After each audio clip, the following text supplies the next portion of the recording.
What's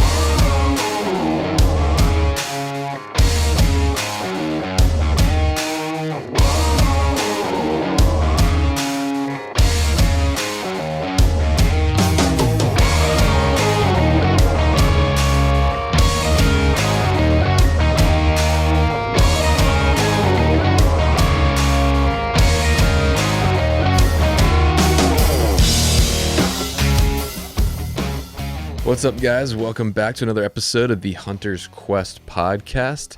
It's good to be with you, and we got another really cool episode this week. This one is actually one of the first podcasts I ever recorded way back when I started this whole journey, but it's with a guy who you probably never heard of, but has completed one of the most epic feats of North American hunting, and arguably even in the world. He's done what they call an Alaskan Ram Slam, which means he has killed a Alaskan Dall Sheep Ram on every mountain range in Alaska. But what makes it really impressive is he and his hunting partner have done this entire Ram Slam 100% walk-in, which means without the use of any aircraft, ATVs, boats, nothing. And some of these hunts, they'd literally be walking for 3 days before they even get to the mountain range. So it's just an incredibly epic feat, especially if you know anything about sheep country or Alaska. It's very rugged. And so his name is Scott Luber, and again, he's an awesome guy. He's a believer, a family man, been in Alaska, I think 18 years now, and just one of those guys who's super humble, but probably one of the best hunters out there right now, but you've never heard of him. So super excited about sharing this episode with you guys. Again, this is one of the first ones I ever recorded, so there's no video, it's audio only, but there's a lot of great content in here, and I do apologize if anything is just kind of out of the ordinary or weird sounding, because this is, like I said, one of the first ones I did, but it's a great episode. I hope you guys enjoy it. And I thought it was timely because as this releases, it'll be kind of the start of Alaskan caribou and Dall sheep season. Usually starts about the second week of August. So those of you who are out there and maybe heading to Alaska this year, or maybe you're going to try to head out next year, I hope this inspires you because the seasons are just starting to kick off, and I'll be leaving for Alaska myself again here in about a week or two on August 20th. So really looking forward to it. I hope you guys enjoy this episode. Let's just jump right in.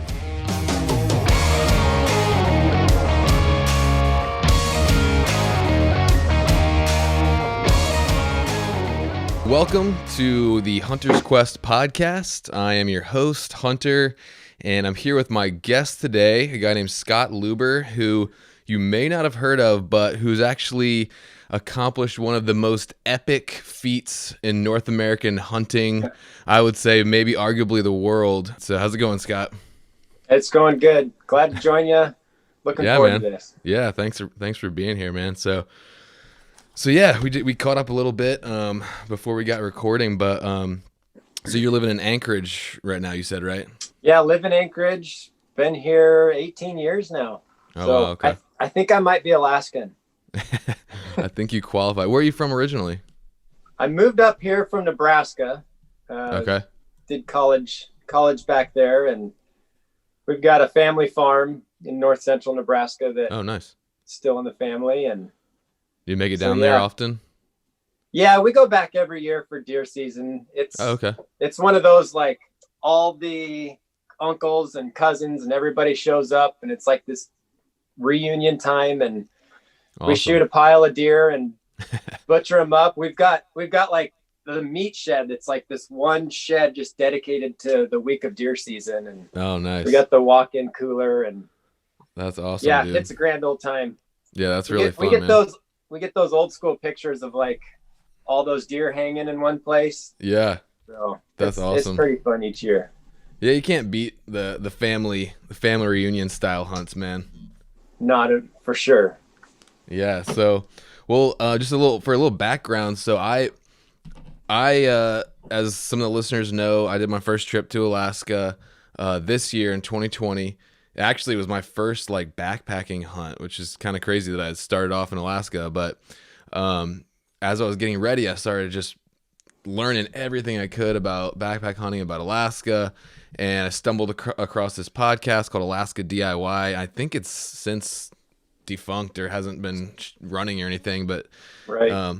but yeah, I heard you on there, man, and like heard about this awesome Ram Slam you guys did, and it was just like wow. And then, but also, I was kind of reading between the lines of some of the stuff you were saying, and I heard you mention like that you were in full-time ministry, and I was like, oh, dude, this guy's a believer. So I was like, I really got to talk to this guy. Cool. Yeah. So yeah, man, I wanted to start off a little bit, just like some of your background. I kind of want to go like chronologically, but Sure. Starting with, I guess, like, how you got saved and how you started hunting. All right. I don't know which one came first, but Yeah, no, definitely getting saved. I mean, I grew up with some pretty incredible parents and was just got one of those really neat all-American family stories. mm-hmm. And my folks raised us to walk with Jesus when we were kids, and Nice. asked Jesus into my heart, I guess, when I was like 6 years old, and have never deviated from that. It's Nice, my man. faith is an integral part of my life. It's shaped who I am and where I'm going, and it's shaping where my kids are going to Awesome. go too. Yeah, man. What type of church did you grow up in? Just a Christian church, non-denominational. Non-denominational. Okay. Yeah. So Nice. in high school, had a really cool youth pastor buddy who he was just starting out with his first youth pastor gig. And through that influence, decided I wanted to go to college and be a youth pastor afterwards. And so that's what I did. Went back to this little Christian school in Nebraska, mainly because it was 2 hours from our farm, and all I wanted to do was hunt deer. So Nice. that was where I was going to school. It fit my need. I could be up there every weekend. And then, yeah, my buddy who had been my youth pastor as a kid moved to Alaska.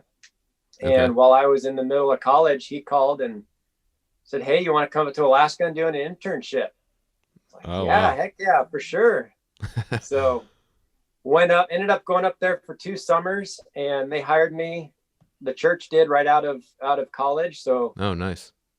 Moved up here. And was that church in Fairbanks or in Anchorage? In Anchorage, yep. Okay, cool. So did you start hunting as a kid or as high schooler? Or? Oh yeah, no, as soon as we were old enough to hold a BB gun steady, we were hunting the local population of chickadees and sparrows. Sounds like me, man. Yep. And then get a little older, we got showed our responsibility. We could use the 410 and then the 22, and just kind of graduated up the firearm levels. Yeah, man. And Dad was always great about taking us out for small game hunts, and then my brothers and cousins, we'd all be running around doing that.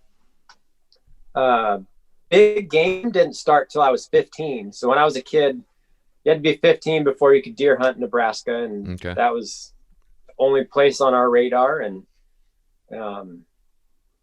totally fell in love with it.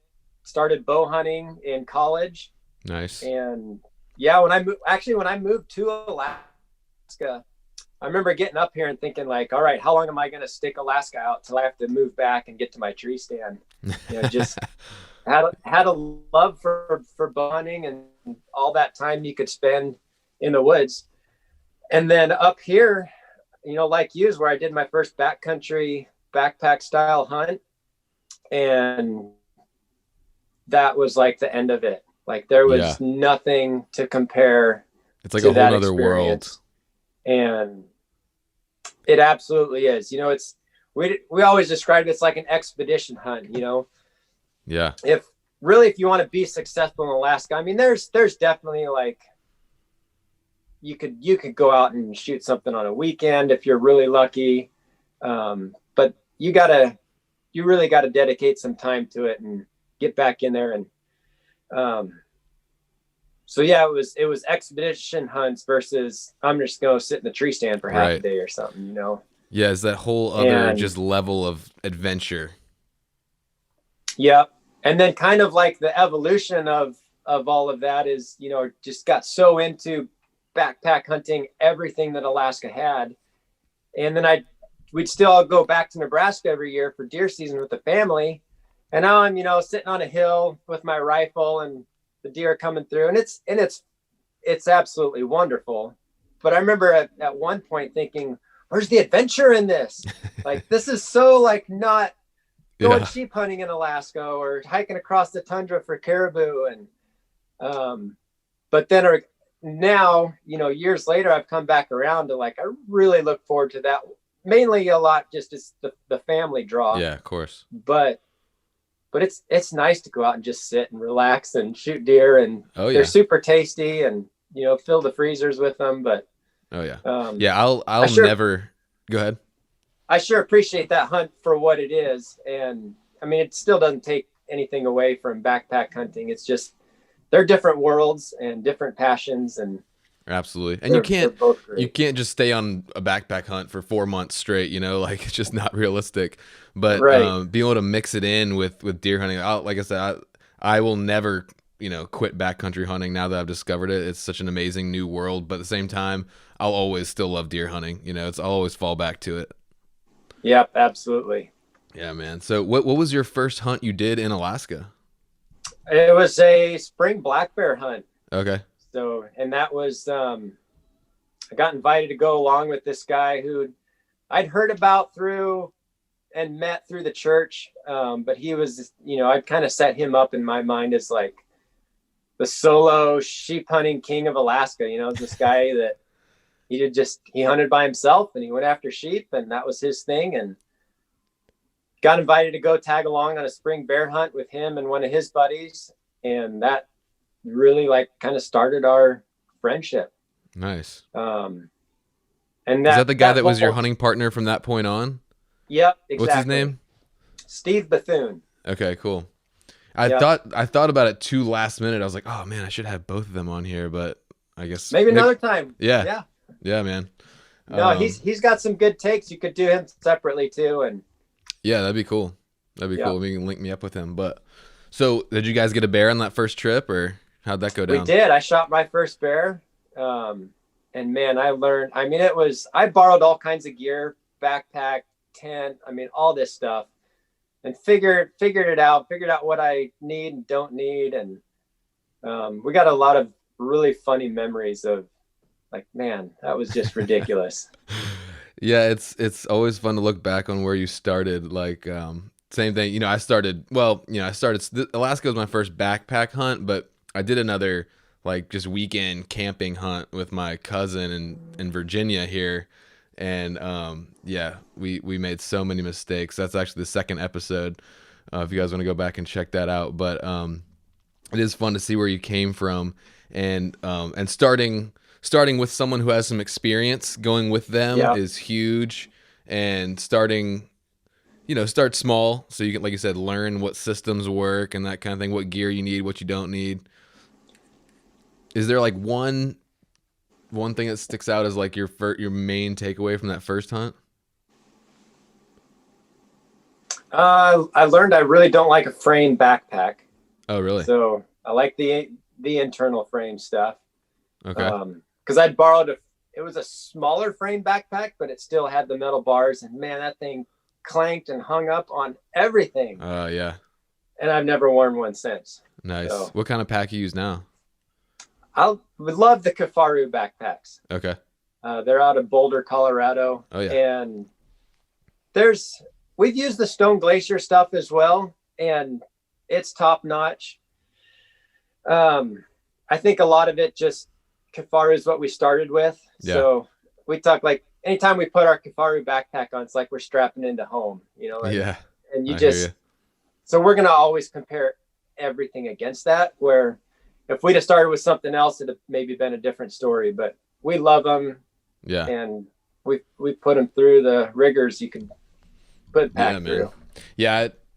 I invested in a nice pack. I went with a company called Exo Mountain Gear. Have you heard of those? Yep. I loved that thing. So, and I do want to talk a little bit about gear later, but we're kind of jumping ahead a little bit there. Cause I love talking about gear, but yeah. Yeah, I mean, half the fun of my Alaska trip was the like 6 or 8 months leading up to it, just like researching stuff and like spending way too much money on gear. But you have to have the right stuff to go out there. You do. Yeah. I mean, it's not that it's going to make or break a hunt, but it's definitely going to give you a comfort level and can very well allow you to do more. Yeah.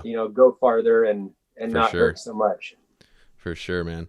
So, all right, so you're there in Alaska. You finished your first bear hunt, and you're like, "Wow, this is awesome." So when did you get this crazy idea for this Ram Slam thing, or is that kind of an evolution? I actually bought into it. The goal was Steve's idea. Okay. And he came up with it after doing, let's see. So he'd killed a ram, and that's an incredible story. You gotta get him on to hear that one. Okay. When he killed his first ram and just totally changed the direction of his hunting pursuit life. But he had gone into the White Mountains and had this really difficult, lot of mileage hunt, and got a ram. And when he healed up from that trip, he started thinking about what can he do to separate himself from every other sheep hunter out there. And just reading some stuff that an old biologist, Wayne Heimer, had been writing in the 7 mountain ranges, and decided, man, I've arguably got the hardest one done. Why not walk into every mountain range and give this a whirl?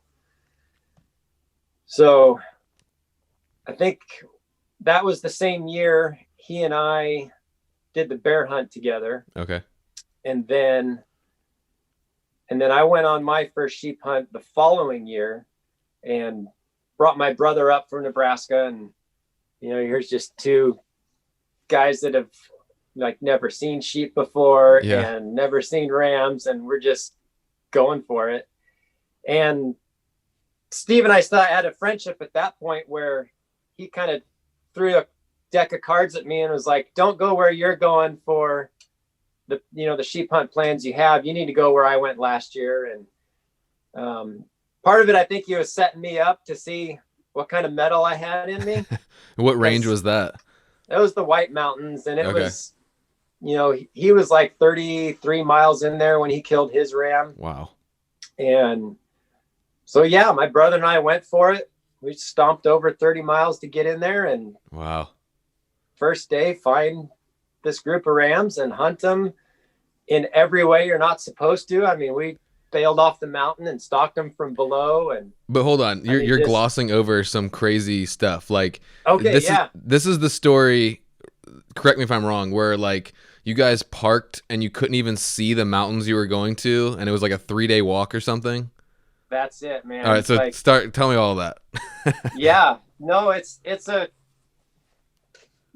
one of those, like, the map says the mountains are out there and you can't see them, and you're gonna go for it. And somebody said there's sheep in there, so let's go find them. Yeah. How many days were you guys prepared to be back there? 10 days. Okay. Yep, that's pretty standard. It's just we always plan for 10 days. Might be couple more, depending on drive time and whatnot. So I don't want to blow up your spot or anything, but I'm really good at not sharing that.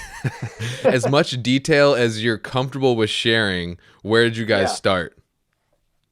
On the road. Okay.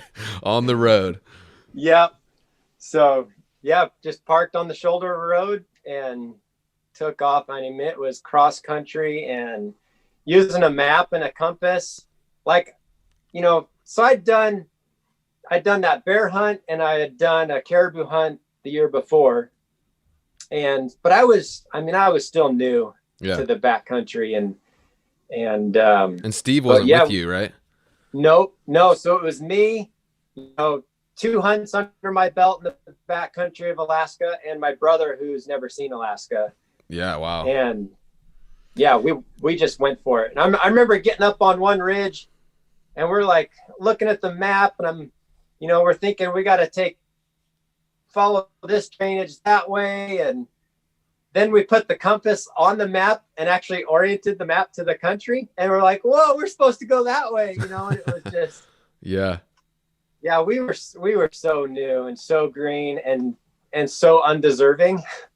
Yeah. But, do you remember what it felt like when you're strapping on your pack at the truck and about to go in?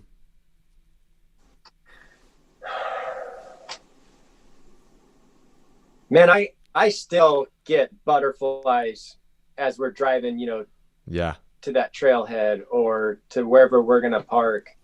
So the butterfly thing in the gut, that was for sure there. Mm-hmm. Yeah. I remember when we were, go ahead. Yeah. I think by the time we got the pack on and you start hiking, it's just kind of this, we're going to go for it. And for me, I don't think it set in until, I don't know how many miles we made that first half a day or evening that we hiked, 6 miles or something. And it's like, man, we're in here, and yeah, but we're clearly not far enough, but yeah. I remember when we were, we're non-residents, so we're bombing down the road in a U-Haul van we rented and sweet. Yeah, that was the most affordable option. And we were going into a controlled use area, no ATVs were allowed in there. And, but yeah, I remember that almost like in high school when you're about to go into a sports game or something, that kind of a little bit of fear, a little bit of nervous, okay, it's about to get real. I've been planning this for months and we're about to head in here. And then yeah, realizing, like you said, when you're back there 7 miles or something, you're like, okay, we're back here, and the only way out is to walk. There's no other way out unless you want to hit the $30,000 SOS button. No, that's crazy, man. So how long was that walk in to that trip?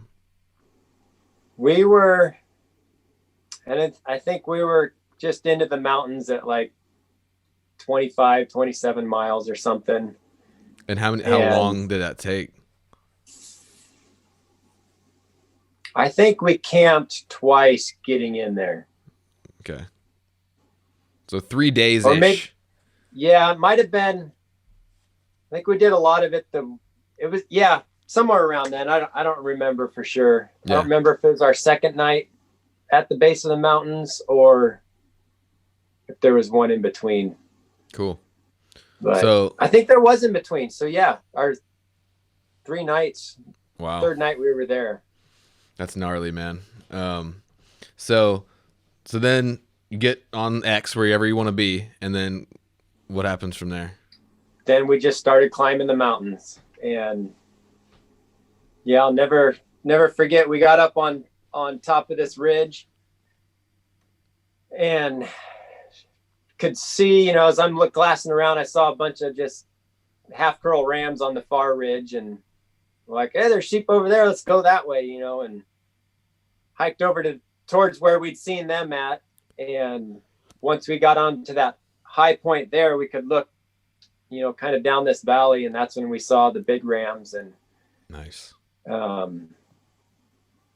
Yeah, then, we're above them and they're coming down below, feeding 600-800 yards right below us. And we just have no idea how to make this work.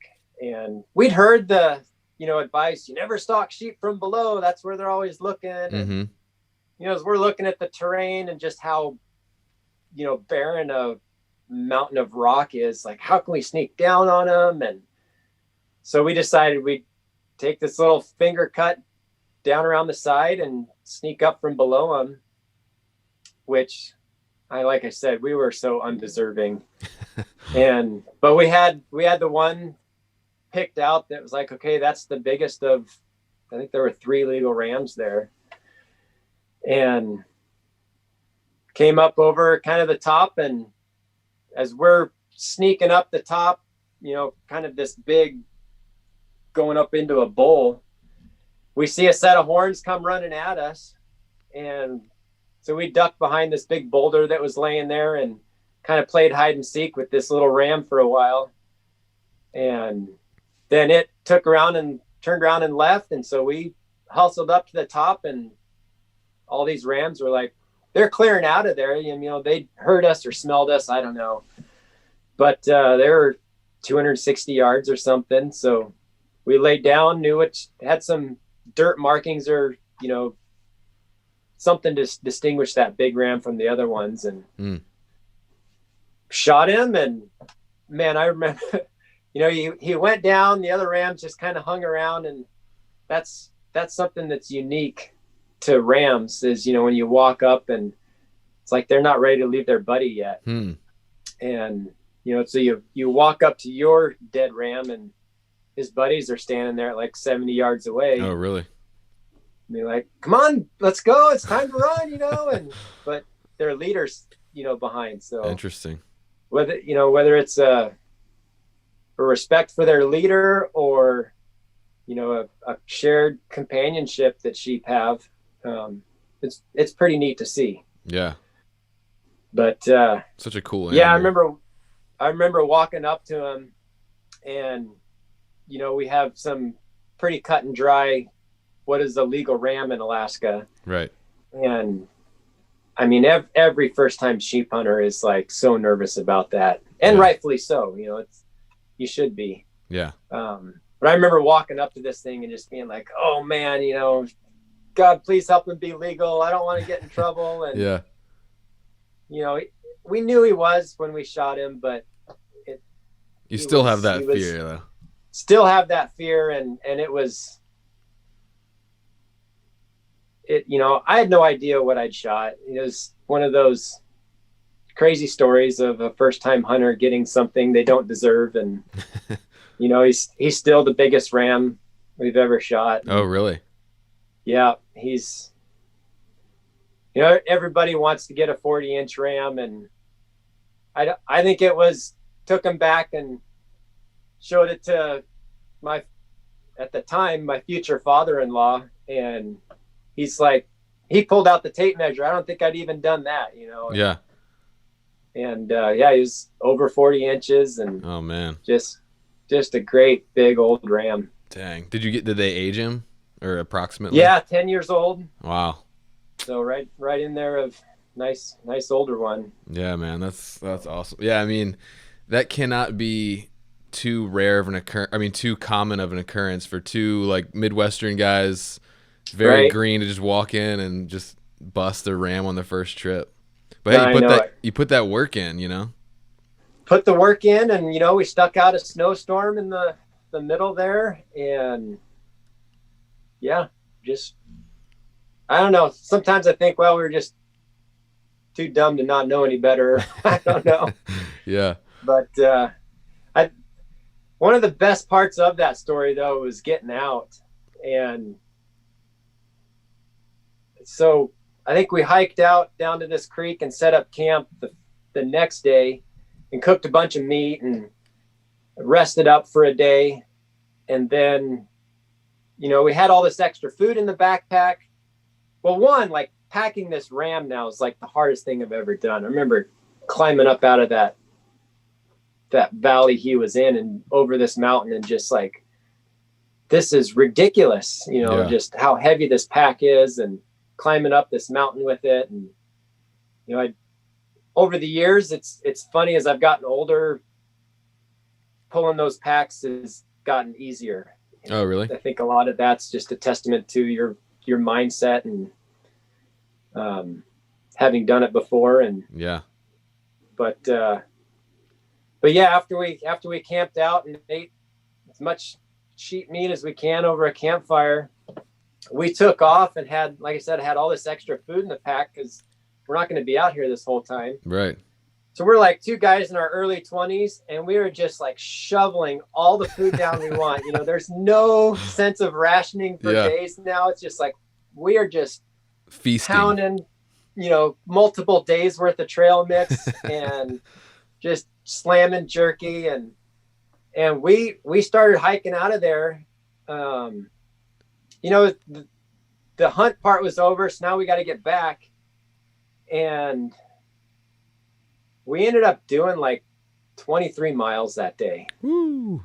It was like, I still look back on it. Like, the one thing I regret is like, I wish I had taken some time to slow down, just enjoy it. But we were having fun. I mean, they're just, like I said, we were crushing the food and crushing the miles and just went for it. But we had one last mountain or not a mountain, but we had this large hill to climb over to get out, and we hit like a false summit at like 1 a.m. trying to finish up, and we hit that false summit and we saw more mountain ahead of us, and we're just like, forget this.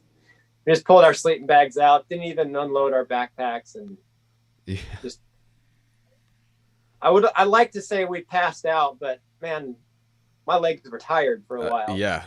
23 miles will do it.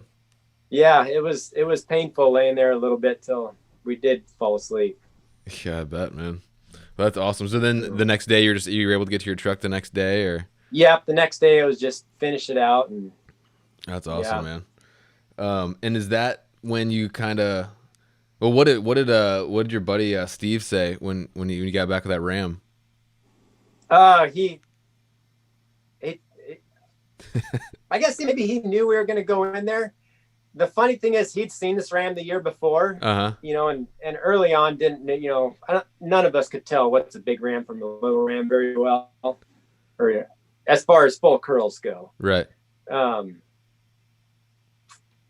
So he'd actually seen it, but shot a different legal Ram that was closer the year before, and told me about it, and that's the one I ended up getting. So it was pretty rewarding for him, you know, to send me in there, and then then I got the invite to go with him to the Brooks Range the next year. Okay, cool. And that was the trip that really like solidified our friendship. And, you know, from him, who had this mindset of, man, there's nobody that's going to keep up with me. I'm just going to be a solo sheep hunter because I don't want my trip to be shortened at all by, you know, a partner that's not going to want to go as hard or far or long, or as miserable as I want to be. And when we did the Brooks Range together that first year, we only got one Ram, but totally solidified our friendship. And then that, you know, he shared a lot about this 7 mountain ranges goal with me. And on that trip, you know, now, after the Brooks Range, I'm like, I've got two ranges done, and he's got 2 ranges done. Like, let's finish this out together. Let's join forces, and that's awesome, man. And go and conquer. And that's such a rare thing. You know, a lot of guys, you know, it's hard to even find a best friend, but to find a best friend that, like you said, you know, has the similar mindset, is willing to, you know, take 10 days off of work to like basically torture yourself. Right. And like, you know, like finding those people is hard. I remember I was talking to my buddy that invited me to Alaska, and I was like, why'd you send me that message? He was like, dude, I sent that message to like 30 people. You were just the only one that would do it. Wow. So, but yeah, man, it's such a unique thing. And, just like, I guess if you can just talk about for a second, the importance of like having that right partner or finding him. Yeah, no, I mean, I've done my solo sheep hunts, solo hunts for different animals, and it's its own special thing, but I would much rather be out there with somebody else. Yeah. Especially somebody like-minded and is wanting to pursue that adventure the way I want to. It's invaluable. And then finding a hunting partner like Steve, somebody that shares commonality of faith and the love for the backcountry. And we joke like we're twins separated at birth, but that's cool. Y'all still hunt together?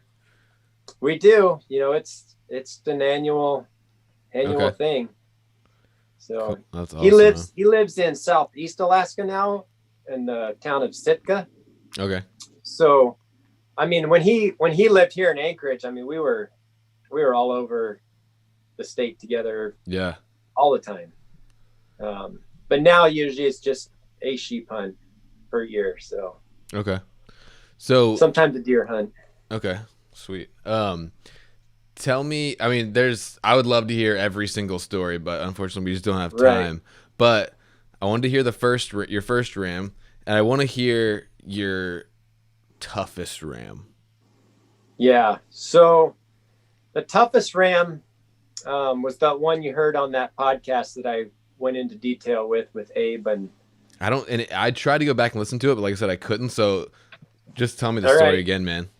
So this was going to be the hunt for my 7th mountain range. The last one. The last one. And I'd scouted this place, found out our access for it. Can you tell us what the range was? This was going to be the Chugach Mountains. Okay. Oh, is this the one that was a draw? You had to get drawn for it? No, there's still some general harvest for the Chugach. And we were doing one of those. So okay. No luck in the draw system.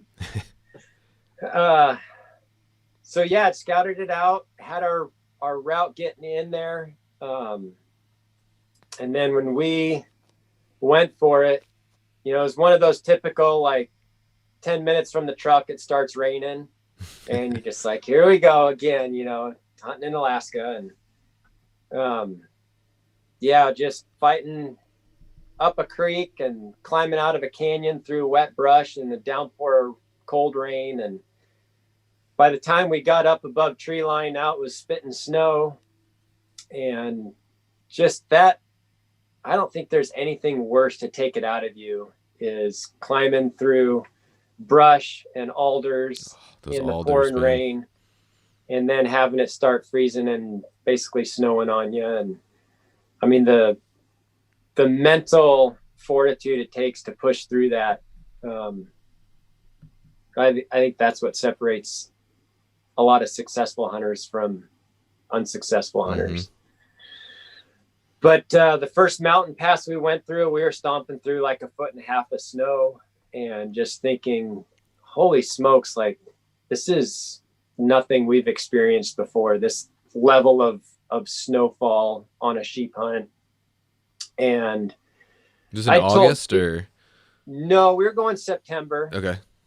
And I told Steve from my scouting trip in there that like, this country is big and it's intimidating, and like you're not going to understand what I'm saying until we get back in there. And he couldn't see it all as we pushed through that first day because the clouds were up in there, and we hiked over this high glacier, and which was wild because there's like this wrecked plane on it. Oh wow. That's it, scary. Yeah, it'd been there, for years. It was, right. People had salvaged what they could out of it, but it's still just kind of ominous. Yeah, definitely. I mean, here we're kind of mentally beat down from our enduring the weather and difficult terrain to start.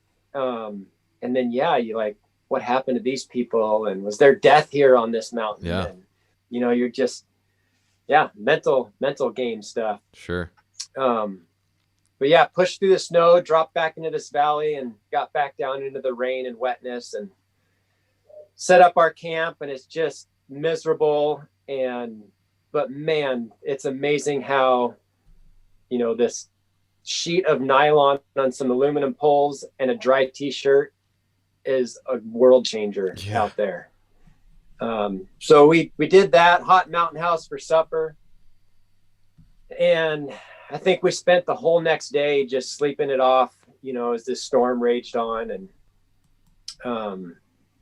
then it blew out, and the next day was clear and cold, and Steve got to see these mountains. We're back in them, and he's like, man, you were right. This is intimidating stuff. How far back were you guys? At that point, roughly 8 to 10 miles or so. Right. Which is a lot in that country. Absolutely. Yep. And then from there, I mean, it's the way we sheep hunt. It's climb up to this peak or climb up to that pass. Look around. We were seeing a few sheep, but not much, and a few rams here and there. Nothing legal. And I think we did like 3 big climbs that day, and we're seeing a lot of country, when we get to those points, and then go to another one, and it just wasn't turning up what we were hoping to see. So it's like, all right, let's go further. And we strapped the packs on and commenced what Steve called the Scott Luber Death March. And I just led him off on this long side of the mountain trek. I mean, we must have done close to 10 miles again. Whew. And, really, really got back in there to some other places that were kind of like our plan B. Mm-hmm. And yeah, then we started seeing some rams, or more rams, and it was really promising. But yeah, that's always been something with Steve and I, like, as far as a good hunting partner. On the long straight pulls, or when we're really kicking into cruising gear, that's when I would lead out. And he was always the stronger climber, so he'd lead on the climbs, and we just constantly push each other out there with that. Yeah. So yeah, I think we camped the night, and then the next day we found this legal ram that we're going to go after. Mm-hmm. And spent the next day trying to figure out how to get up to where he was. And it was, tried a couple of approaches, and they weren't going to work. So we not wasted a day, but we spent a day trying to figure it out. The next day got up early and started climbing in the dark. And as we got higher up the mountain and it got lighter, the weather started to deteriorate. And it was one of these, like, we're climbing up the sides of glaciers and like pretty much going through tunnels where you've got cornices of ice and snow hanging over you, and you're picking your way along the side of the mountain between rock and ice, and getting to some scary spots where we had to cross the ice field on a couple of sketchy steps that almost was too much for me to handle. Just as far as my comfort level. Yeah. But trusted Steve. He's had a lot more legit mountaineering experience than I have. And, looking at his tiny little boot, the side of his sole digging into that ice, and that held him, like, I can take that step. It's going to hold me. And, yeah. Just kind of some faith there, and overcoming that fear, stepped across. And our reward was 4 days in a blizzard up on this mountain. And just, those 4 days were like the worst we've ever experienced. Second worst. Because we get to the worst later. But so you're just socked into your tent, just can't leave the tent. Totally socked in. I mean, it would snow a foot and then rain and melt all that off, and then snow another foot. And just, are you guys in the same tent, or do you have individual tents? We're in the same tent. Okay. There's a 3-man dome tent. Yeah. And just, that's still super depressing. Like, that's when to me, like, the negative thoughts would creep in the most. It's because, like, when you're out there, you're hunting, you're active, but like when you're just stuck in your tent, that's when you start being like, man, like, I miss my kids. Like, I could be home right now. Like, what am I doing? Yeah, no, we went through like the whole mental gamut of all of that, missing the family, and what are we doing out here? And this is ridiculous, to, these are days like 6 through 9 of a 10-day hunt, and these are, so in our mind, it's like, this doesn't clear up. We just got to hike out. Like, we're going to run out of time. We're going to run out of food. And, did you find so for me, I carried a little tiny Bible with me back there, and that was like a game changer for me, man. Like, just when I was feeling a little down, did you guys find that like your faith was kind of like that extra, almost like ace in the hole when you were getting down? Yes and no. I mean, there was more the like, kind of, I guess, conversation with God, that I was having was, man, we're here, the Rams here, like, come on, we did all this work, and we're just gonna have to come do this again next year, and just kind of pouring it out of my disappointment and my frustration, and for sure. But every time coming back around to this in itself, this has been a great adventure, and we've seen some beautiful things, and a gorgeous grizzly bear, and we've seen rams, and we've been close, and you're not guaranteed success out here, right? And but there was that missing the family. There was the mad at God, if you want to call it that, mad at the weather, and but then just coming full circle on, and I'm out here with a good buddy, and I'm well rested because we can't hardly sleep anymore because we've been sleeping all the time. Yeah. No, there was never I mean, I think you sent me one of those questions of like, when was the time you wanted to give up? And Steve and I were talking about this last night, and it's like, I don't know that we have that give up in us. Yeah. As we've shared our story, and I mean, everybody's heard the stories of people that the weather turned bad and they endured it for a day and then they went home, or they never got through the alders. It was just too much. And so they went back, and those are somebody's experience, not to take away from that, but you just decided in your mind before, like, we're not quitting. And absolutely. I actually heard a podcast the other day. Someone was saying that suffering is temporary, but quitting lasts forever. Yeah, that's a good one. So you guys just pushed through, and that's the other thing about having a partner, man. Like, just having someone there to encourage you and stuff like that. But so anyway, so you guys made it through those 4 hellish days stuck in your tent. Yep. So day 4, it's cleared up, and we emerge, and there's snow everywhere, and we pack it up and head off to where this ram had been. And all we find of him is like, this is where he lived through the storm. It was obvious he was around. He had been around, but he's gone. And is this your last day to hunt? Yeah. So this is day 9. Okay. This is a 10-day planned hunt. Okay. So we had been like splitting a mountain house for supper and splitting a day's worth of food rations just to, maybe we can extend this if we need to. And so now we're like, okay, we got a day and a half, maybe 2 days of, we've got to find a ram. And now we're like starting over. And so in my mind, I'm just like, man, we got to get around the backside of this mountain and look over this drainage, and then hustle over there and check that one out. And I'm just constantly thinking of like, we got to cover ground. How are we going to do it most efficiently? And Steve and I are both split up, just kind of working this mountain, trying to see if this ram's on any of these benches that are up there. And the whole time we're doing this, I just hear God saying, sit and wait. And I'm like, no way. Like, that's the exact opposite of what we have to do. Yeah.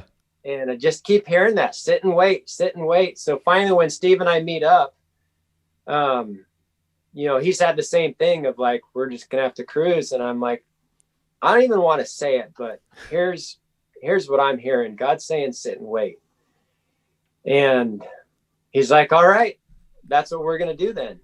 So we park it, we pull out our snacks, and, like a good hunter, out with the snacks, out with the binoculars, and you're glassing and looking while you're eating. And not 15 minutes later, man, Steve sees this ram across the valley, and it's this great big full curl. And like, what a confirmation. Like, yeah, we just endured all of that getting in here, in this crazy set of mountains that we're hunting, and we endured this storm. And then, as like, we don't know if anything's going to happen, I hear God and we listen. That's and awesome. Like, there's the ram in the brush. Like, this gift, it's like, we just have to go get him, Yeah. And long story short, we blow the stock.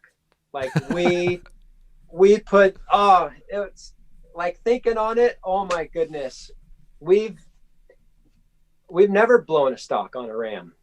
Like, it has been our game of, once you find that legal ram, I mean, it's a game of patience. And we got 400 and some yards from him, and it was like, if he gets to this shelf, I'm going to shoot. And he kind of looked like maybe he was going back a different direction. And we just kind of got impatient. And, some of the thought was, this is day 9, and we don't want to, it's getting late in the day. We don't have to want to relocate this ram tomorrow. Let's try and push it. And when we pushed a little closer, he ended up coming right to that spot where if we'd have waited, we'd have had that shot. And he busted out of there. And it was like the walk of shame to the top of the mountain to go camp for the night. And that was, so yeah, that's where I was like, that's the lowest part of our sheep hunting career was, my response was, I'm climbing this mountain as fast as I can. And I just left Steve with his thoughts. I mean, it was basically what that was what we both wanted, was just, we'd never dealt with this. Now we have to deal with our failure. Yeah. And mine was crush this climb and get up there and set up the tent. Steve was plod along, and, we're both doing the mental what ifs and coulda, woulda, shoulda. And that pretty much went on all night. We didn't sleep very well, and got up the next day, and it was just this reminder of, man, the sun still rose. Life is still going on, and we get to come do this next year. It's going to be 20 something miles hiking out of here, but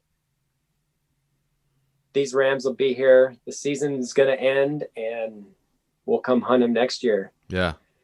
So day 10, we start hiking out, and, in our minds, the hunt's over, and we get a couple miles down the mountain ridge we're hiking on.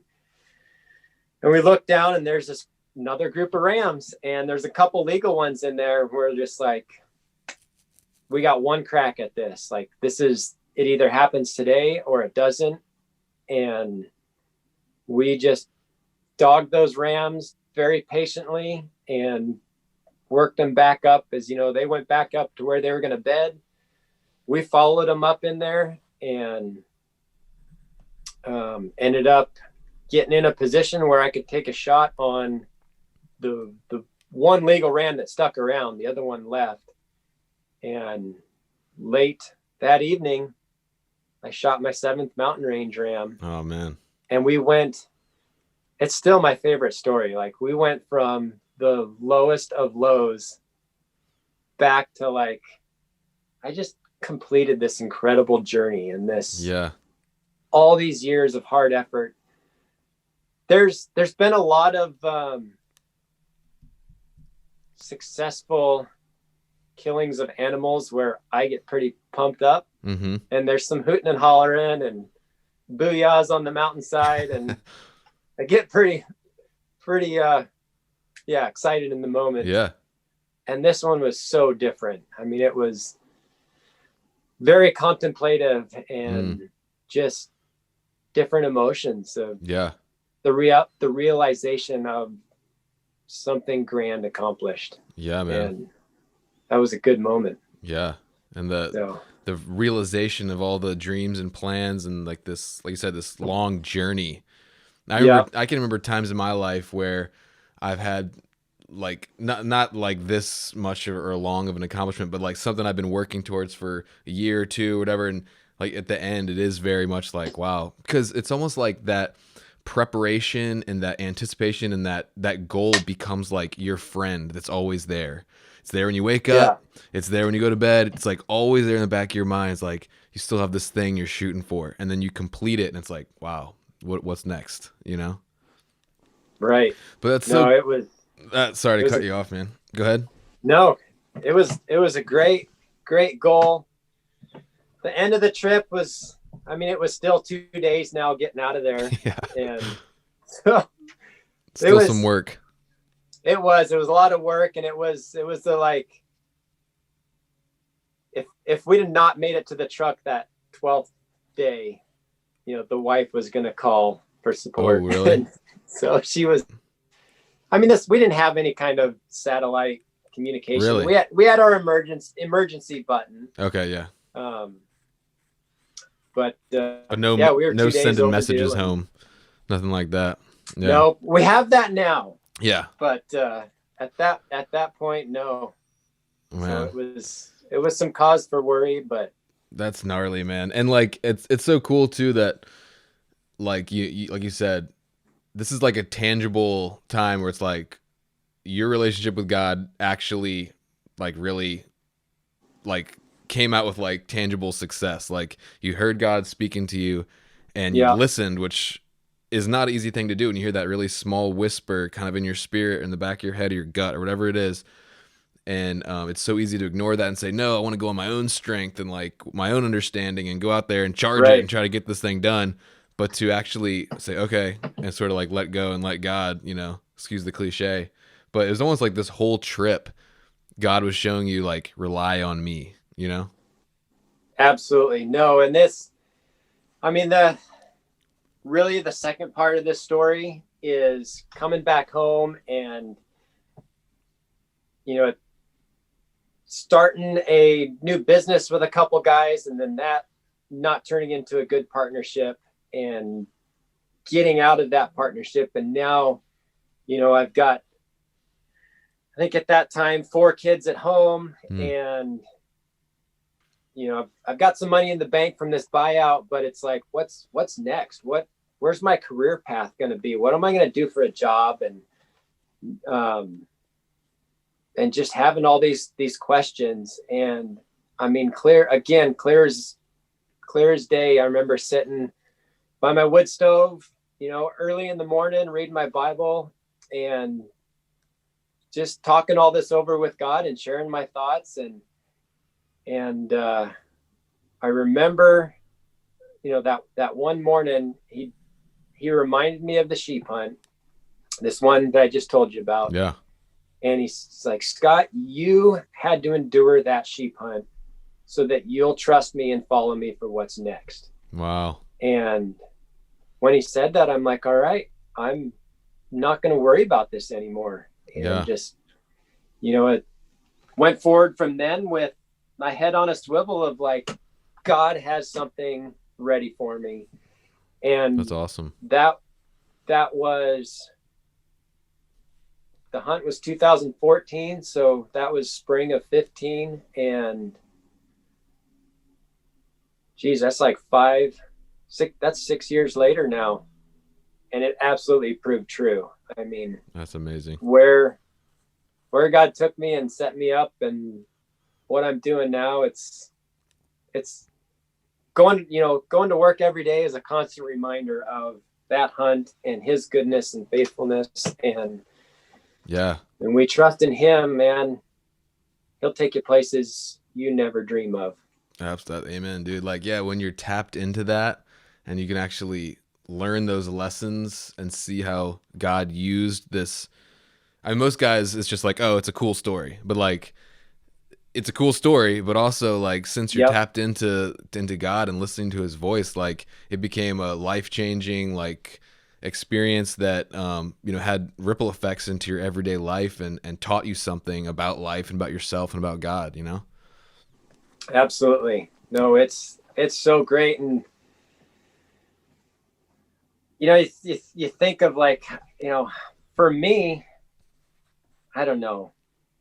I'm totally in the camp that like there's just flat out something special about creation and the mountains, especially. I love the mountains, but just so much of it is getting away from what we always talk about, going away from the camp of the familiar, and getting away from what's comfortable, getting away from what you're used to, going to a place that requires everything of you and more than what you can give.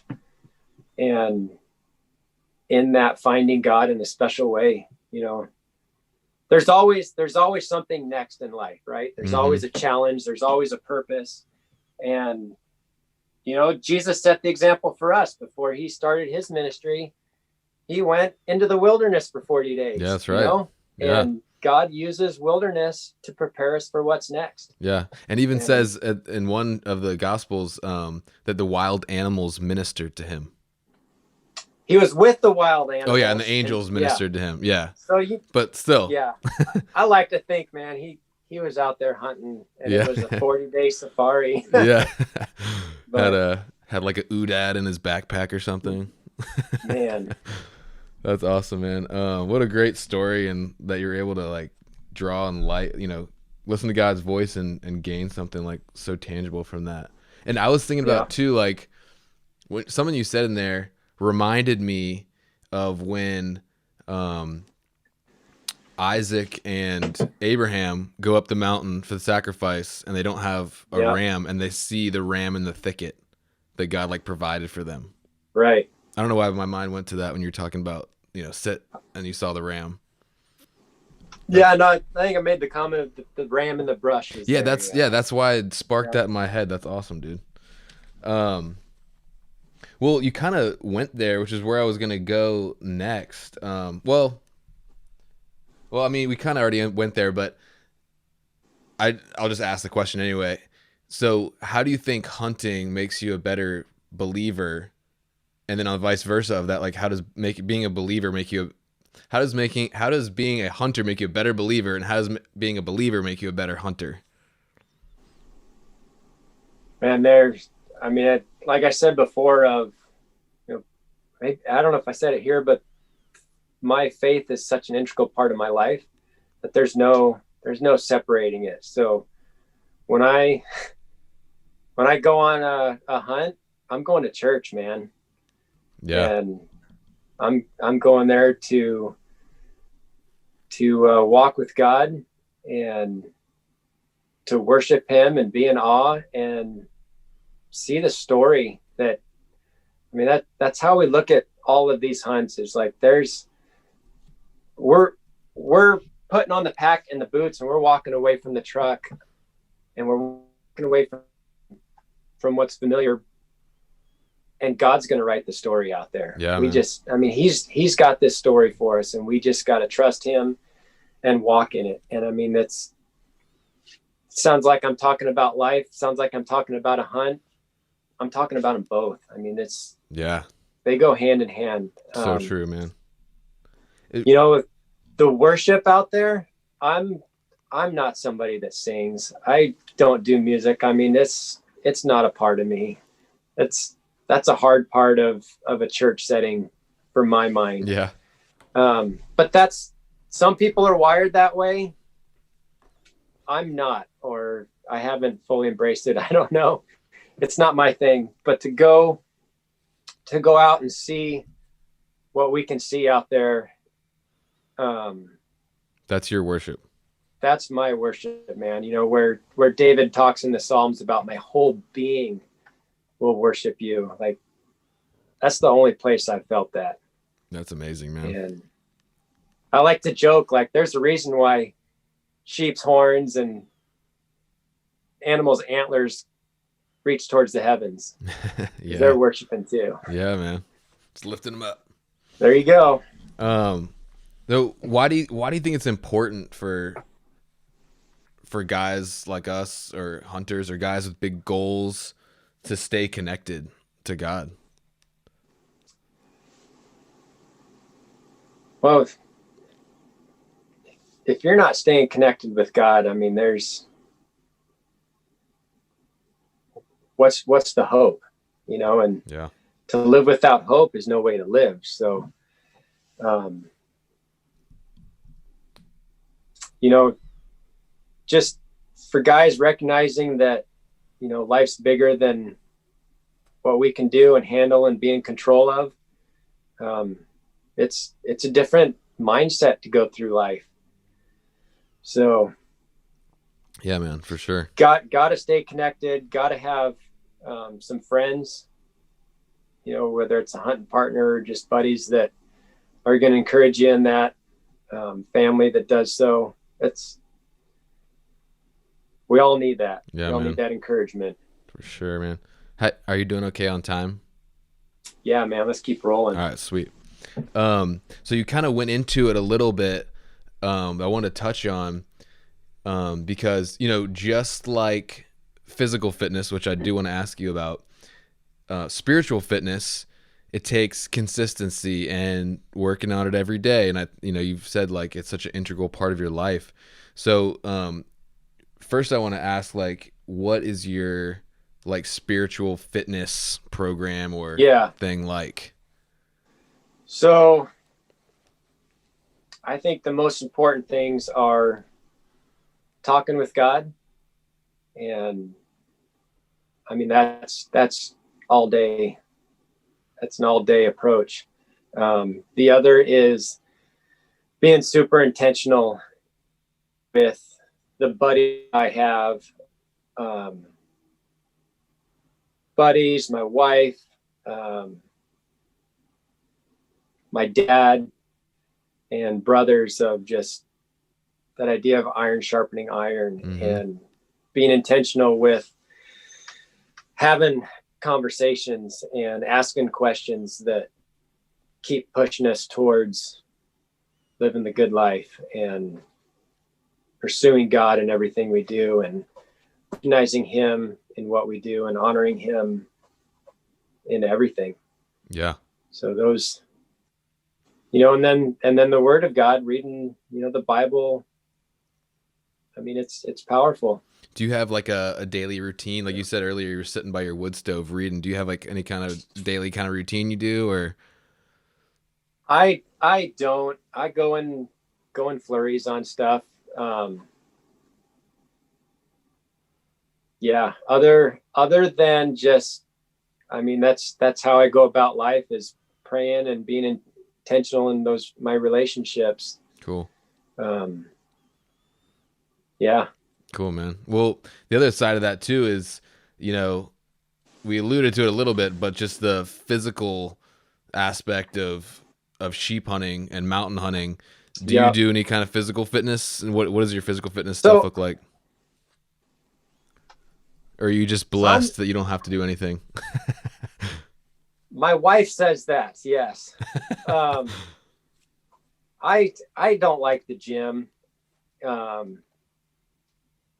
I've got, you know, my favorite things to do are put on the pack, go for a walk, you know, go climb the mountains, just go for hikes. You know, we do a lot of bike riding in the summer with the kids, and I've got kids on my back and I'm towing kids in the chariot behind my bike, you know, so that's my favorite. Yeah. You know, most of my training is involving the kids now. So it's not as hardcore, I guess, as it used to be. Yeah. But even back when I was hitting it a lot harder. I mean, I just spent time in the mountains, and did a ton of hiking, did a ton of climbing up the steep stuff. And, you know, whether that was with a water bottle in the backpack, big 5-gallon water jug that I'd empty on top, or just simply hiking. I was saying nothing prepares you better for hiking in the mountains than hiking in the mountains. Yeah, so. Exactly. And that's so true. I've talked about that before, about just doing something as close as possible to what you're going to be doing. And if you have access to mountains and can throw on your pack and get out there, that is by far the best, because it's really hard in the gym to replicate the muscles you're using on a heavy pack. Like, I live near the ocean and it's flat unless you drive for 3-4 hours. And so, I started going to a CrossFit gym and started just nailing it. But I was also doing I would put my pack on with weight and do box step ups forever. Right. Or, try to, me and my buddy that I went with, we did a little training trip where we went out to the mountains and camped and used all our gear and tested it all out and did a, heavy hike. Perfect. But, so if you got mountains, that's the way to go. Yeah, for sure. Got that. It's, looking at my partnership with Steve on this, I mean, he's somebody that he's either in the gym every day or he's doing the P90X workouts. And I can jump on those for a week, but I mean, I think the game changer for me would be if somebody were on the similar time and life schedule as I am, that we could meet up at a certain time, but it's just crazy with kids. And I have to get up. Not that that's an excuse. Right.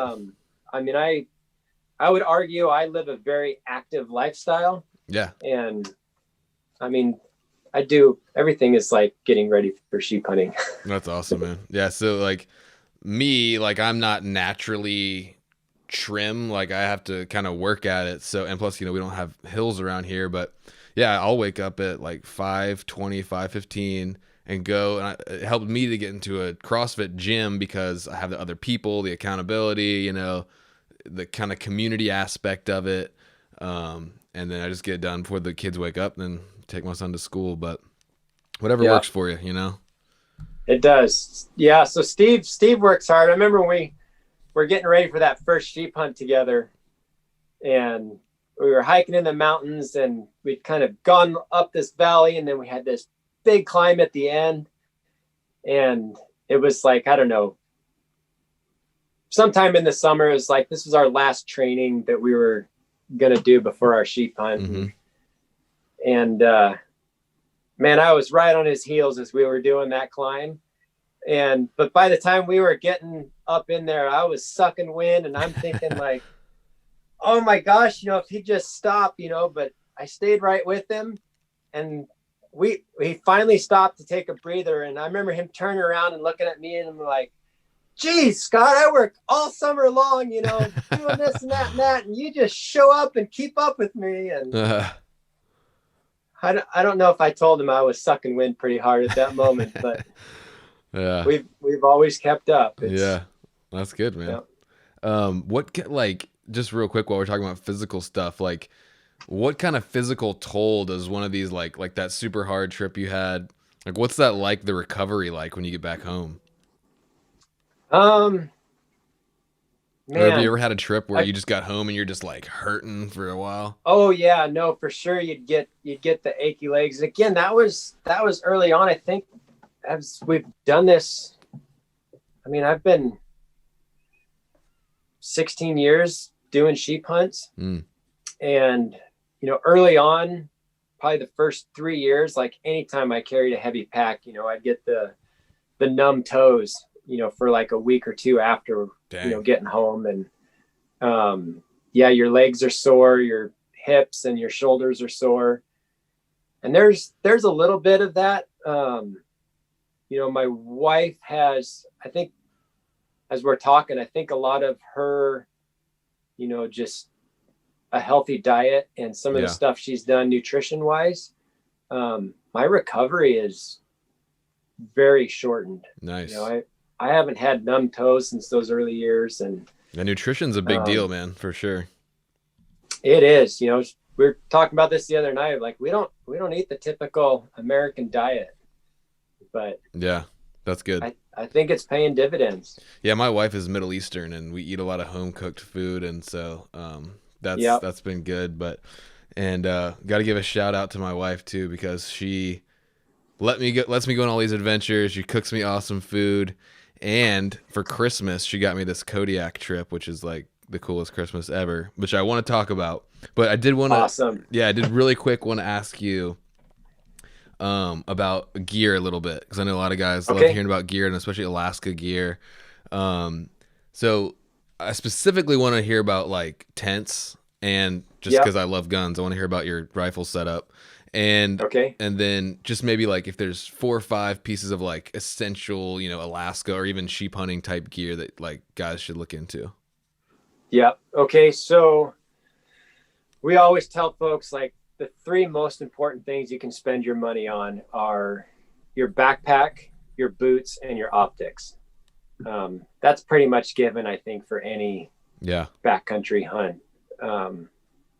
So yeah, a top-notch backpack that's designed for the backcountry hunter. Yeah. You know, I don't know that everybody's going to carry a 120-pound pack out. You know, the average sheep group going out there, you know, is 2 people killing 1 ram. Mm-hmm. To go out and get one by yourself, I think, is more rare than it is common. But the packs these days are definitely capable of carrying in excess of that. Yeah. You know, and they're going to carry it better than a pack that's designed for just backpacking, you know, something you'd find at REI maybe. Right. So some with a good meat shelf in there. Yeah, just, or the really sturdy internal frame. My personal preference, I'm not a fan of the meat shelf. Okay. I'd rather have everything in a bag, and that's the way I'm used to loading a pack. I know there's people that love the meat shelf, but we just haven't, for the way we do it, we haven't seen a need for that. What size pack do you guys take out there with you? So we're running, I think, like anywhere from 7,200 to 7,800 cubic inches. That's a big pack, because you're going out for 10 days. Yeah. You load up for 10 days with, I mean, the food's the big thing. It's the big weight items in your bag by the time it's all done. But yeah, you load up and you're like, geez, how am I going to get whatever I kill in here, you know? But you're usually killing them, you know, this last third of the hunt, and you're getting out, so you've got that room. So backpack and then boots, and there are so many great brands out there that, man, just go wherever you can or order a bunch of them in and find out what your feet like. Yeah. You know, my feet love the Loas. You know, I can literally like put a pair on out of the box and let's go. But my feet just love them. So that's the brand I roll with. Okay. Boots, backpack, and then optics. And which Loa boots do you wear right now? I've got a couple of the GTX Extremes. I'm kind of in the market for a new boot myself, so that's why I'm asking. Yeah. And then the Loa Tibets, the high Tibets. Okay. So. And then optics was the third one. Go with the best you can afford. Yeah. I mean, that's. What do you run? You know, everybody's budget's different. I've got we mainly Leicas. Okay. Are what we're doing. Nice. So, yeah. That's awesome. And then after that, I mean, there's so many different types of tents out there. I think your tent, your sleeping bag, and trekking poles are going to be my top next 3. What so what kind of trekking tents? Poles probably. For tents, man, I think we put the most time in an REI T3. Okay. When they were kind of a smaller dome style version. The one we just upgraded to is a Mountain Hardware Ghost Sky 3. Okay. And it kind of touched all the components we were looking for. Do you ever do hunts where you're running like a one-man tent yourself? I have, and I've done anything from like my Kafaru Paratipi, not Paratarp, sorry. Mm-hmm. And that's just A-frame tarp that throws up over your trekking poles. Oh, okay.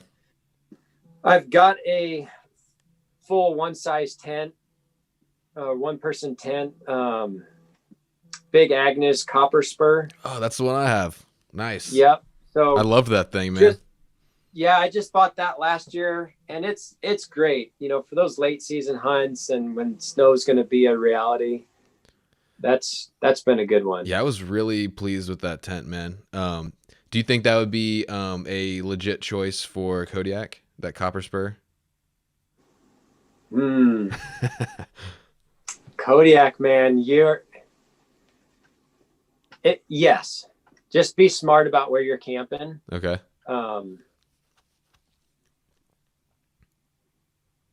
So I don't know what kind of where you're flying in, and what kind of plane you're flying with.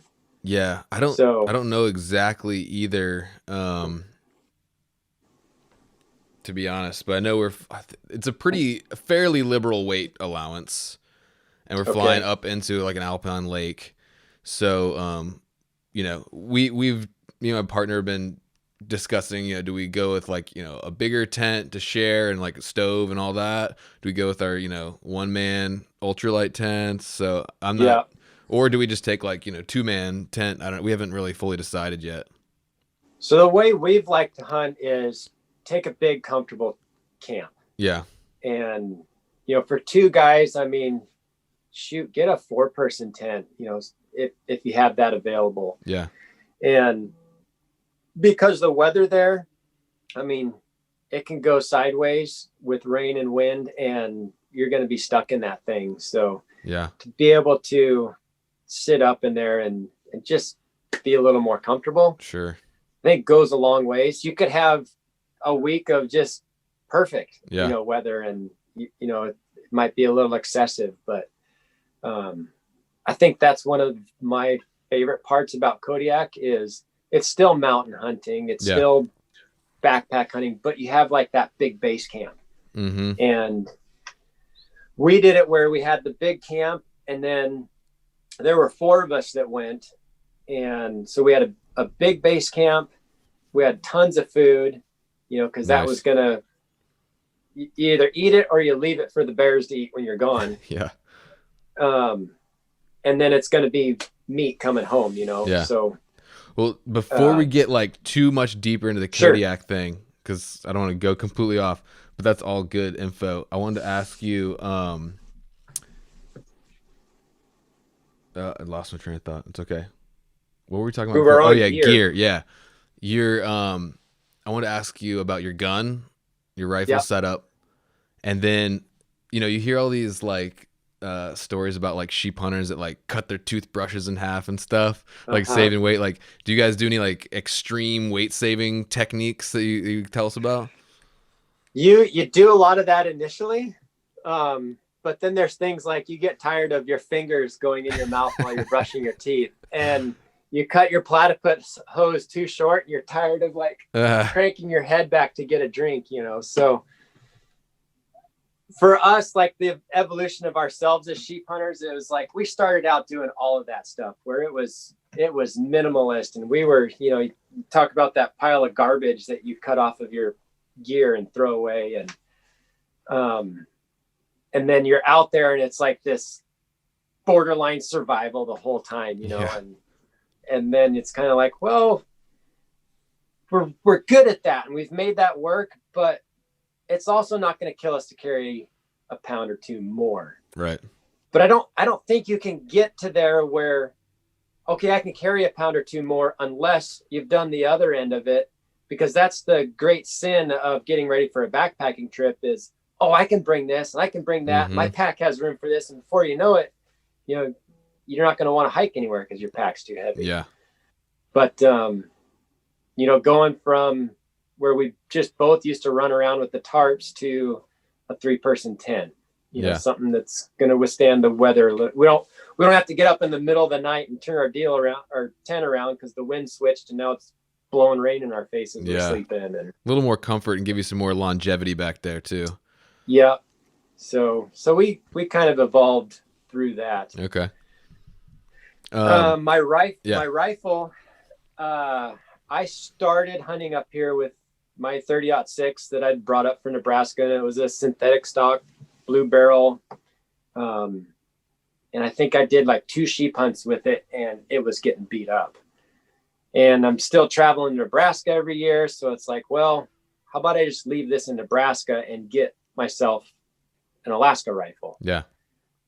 So I bought a Kimber Montana. Nice. In 300 short Magnum. Loved the 30 caliber, but wanted something a little more zippy, but still get that lightweight mountain rifle. And then that was topped with tally rings and a Leopold scope. Nice. So shooting 180 grain Barnes triple shocks and reload for all that. Cool. So is that still your go-to setup? It is. That gun, it and my 06 are the 2 rifles that I've spent the most time behind, and they just both have that feel of like, I can't miss, Nice. Just firearm familiarity. Yeah, man. That's awesome. What do you shoot? So last year I took I grew up bow hunting. And so the county I grew up in, you can't actually rifle hunt. So that's another part of my journey is like becoming a rifle hunter. Like I knew nothing about rifles at all. And so I got kind of still a good gun, but a starter, I bought like a Howa 1500, which is a good gun, but I got it with like, the scope package. And it turns out like the scope was pretty bad and the rings were really cheap, and ended up upgrading that stuff a little bit. But anyway, I went to Alaska. That was a 30-06, same deal. But with the rifle itself, with the scope and everything, was like coming in around 10 pounds, just pretty heavy gun. Yeah. And not knocking the Howa, I think it's still a good rifle. But I decided like this year I'm gonna, since this is something that I'm gonna be doing the rest of my life, like you said, I need like a legit like backcountry rig. So I actually invested this year. I got a Weatherby backcountry Mark V, and cool. Yeah, man, that thing scoped and everything on it is like 6 pounds. Perfect. So, and I'm loving it so far. I was able to get it out and take a whitetail with it just to test it out. It is in 6.5 Creedmoor, which I was a little bit about because I like 30 caliber too, but I did some research, and the other thing was with Weatherby, almost all their guns are in the Weatherby proprietary rounds. And sure. I wanted something where, if I lose my ammo, I can just go to the store and grab a box, if I have to. Yeah. I want that ammo availability, and plus the Weatherby ammo is pretty pricey. So that's why I ended up going with the Creedmoor, just for ammo availability, basically. And I've been happy with it. I mean, it, I think on deer-sized game, it's plenty. And so I like the gun a lot. Right on. Yeah, man. So yeah. I do want to ask your advice on Kodiak, just a little bit. And are you still good on time and everything? I'm still good. All right, cool. So yeah, Kodiak, the bigger base camp, and then some kind of like we would take a 5-person teepee tent out with us. So we basically just hiked out every day, and then would come back to our camp at night. Yeah. Did you do a stove or? We had a propane tank stove. Yeah. Cool. And that was awesome for drying out, and fired up in the morning or, right in the evening if we needed to. And, what's the hunting like out there? Like I've never been to Kodiak. I've never hunted blacktails. So what's just like, I don't know, general tips or just what's it like? You're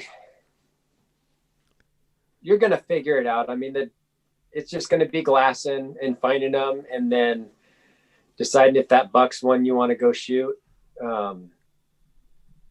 where we were going after. So I got to hunt Kodiak a couple times with my father-in-law, and kind of like that started to open my eyes to like trophy hunting, where you're trying to get the bigger, more mature animal. And that idea of like using a spotting scope to nitpick a buck's antlers, and how's that fork on his G2s, and what's his G3s look like. And it was really eye-opening, for this kid from Nebraska who grew up. If a buck came out and it wasn't a young one, you shot it and then you go find out what you got.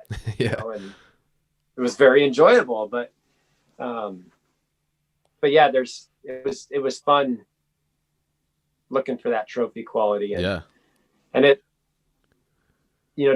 there's typically good numbers of deer on Kodiak where you can do that, and you can spend that time glassing and looking over a bunch of country, and binoculars, and then spotting scope, and okay, now we're going after something, and then start that stalk. Yeah, those pictures you sent me, those things are monster blacktails. Some of those pictures you sent. I'll post some of those on Instagram if you guys check it out.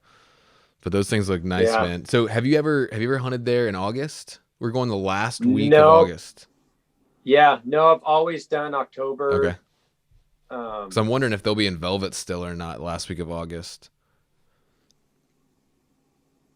Probably. Yeah, I've heard you mixed. You might get a couple starting to come out of it, but more than likely, yeah. That's cool, man. So, and like a lot of deer, if you're in the mountains, they're gonna want to be up top. So right. That's why I'm glad we're flying in and going to be camping in Alpine, because I've heard of, not knocking it, but I've heard of the hunts where you're kind of starting off in a boat and like humping it up to the Alpine every day. That sounds kind of awful to me, honestly. That sounds pretty torturous. I know, because then you got to come back. It's like, it cuts your hunting day in half. Up there. Yeah, it cuts your hunting day in half. I mean, I know you get a warm bed and like a meal, but I'd rather sleep in a tent and eat a mountain house and just be up there for 6 days or whatever. Sure.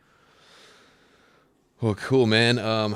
Man. Oh, I did want to ask you also, just like, so you alluded to it a little bit earlier, but like, what are you doing now, or what's next, or you're still doing sheep hunts, I guess, but what's, and I mean like hunting wise, but also career too. Still doing sheep hunts. Once we finished the 7 mountain ranges, I kind of like took all of those and like divided them up into sub mountain ranges, like north and south Wrangles, and east and west Alaska range, just to give myself like, I think it was another 4 or 5 goals, to go after. Yeah. And I didn't want to be done with the goal hunting right then. And I think like 3 years ago, wrapped that up. So I don't have, other than going and kind of looking for like maybe a unique characteristic, or but you revisiting still just enjoy getting out there after them.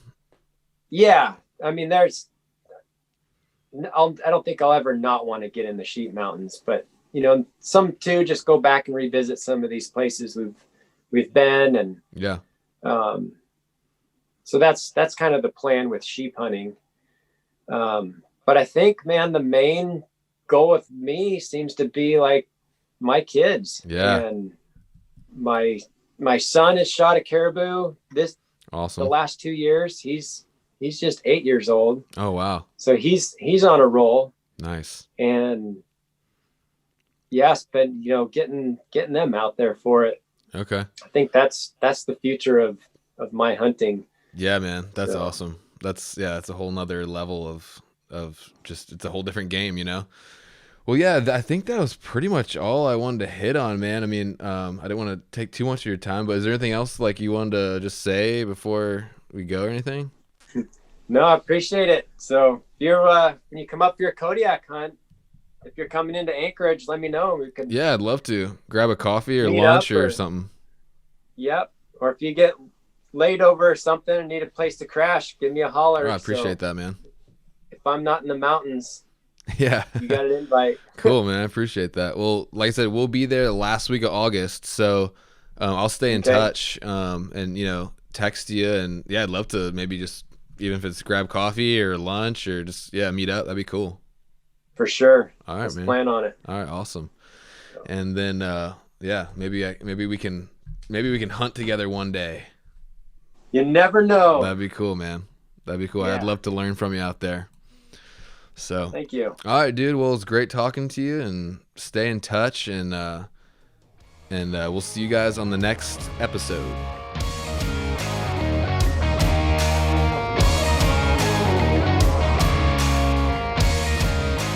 Thanks again for listening to the Hunter's Quest podcast, and make sure you stay up to date on social media at The Hunter's Quest on Instagram and The Hunter's Quest podcast on Facebook. And we'll have all kinds of photos and videos from my day-to-day, as well as stuff from the awesome guests we're having on here. As always, I'm more than happy to connect with you guys if you have questions about hunting or spiritual stuff or gear, fitness, whatever. Just drop me a line in my DMs, or you can email me at hunter@thisishuntersquest.com. If you like what you're hearing, please go ahead and hit the subscribe button and leave me a rating and a review. That's really helpful. And don't forget to share with your friends. So stay tuned, lots of cool stuff in the works, and I'm really excited to continue this quest together.